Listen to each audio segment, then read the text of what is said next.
Hey, what's that noise? That's the sound of a crashing economy, and the civil unrest that comes with it. But I thought that we were in a recovery. At least that's what all of the politicians are saying. The politicians are part of the reason for the economic crash. Them and the Wall Street fat cats who own the country. Wait, Wall Street owns the country. How can that be? It starts with the bankers a long time ago. Go ahead. I've got all day. I'm unemployed now for over a year. Tell me more. Well, these bankers got together and decided that if they made the money for different countries, then they could control those same countries. At first, the governments didn't like that idea. Then the bankers promised the politicians riches beyond their wildest dreams. Of course, being human and greedy, they are politicians after all, they said yes. It is a gigantic Ponzi scheme. What is a Ponzi? It is a method of stealing money by taking people's money for investing it in the future and spending it today. How can the investor not know? That's the scheme. They keep getting investors by claiming great returns on their money, and they use later investors to pay the older investors. Eventually it gets to the point that there are too many investors to give money to and the whole Ponzi collapses. Then what happens? Usually people go to jail, but in the case of the Wall Streeters, they get bailed out and get more money from the government. That money is really the people's money.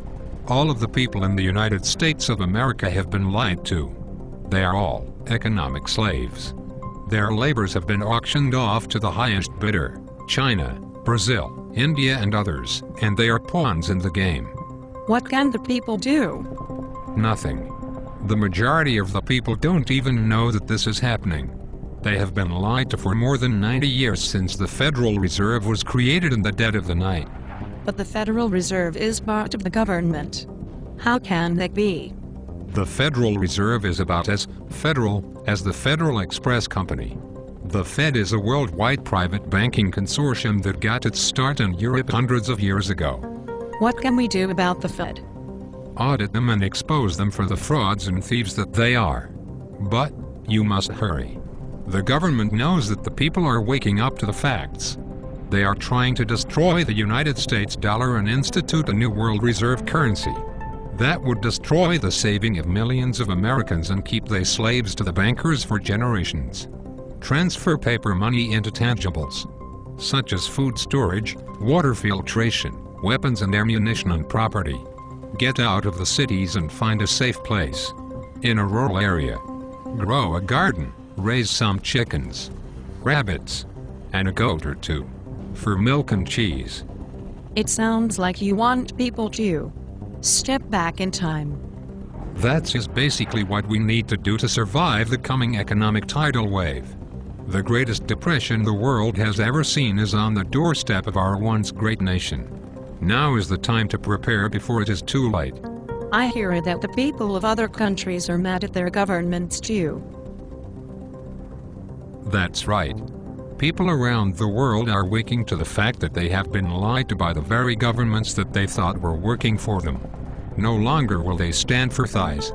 Yemen, Egypt, Tunisia, Jordan, Ireland, Spain, Greece, Portugal and Britain. Just the tip of the global warming iceberg scam. Fiat currency is destroying what it once controlled. The bankers know this. The governments know this. Civilization as we have known it is in the midst of a catastrophic collapse. The ones who are preparing, the people who watch the watchers, are going to live. The rest, well, sadly, they will come to a deadly end. Make sure you aren't one of them. Do something now. Get out of debt. Debt is the cancer. Prepare yourself and your families. For your children and their children.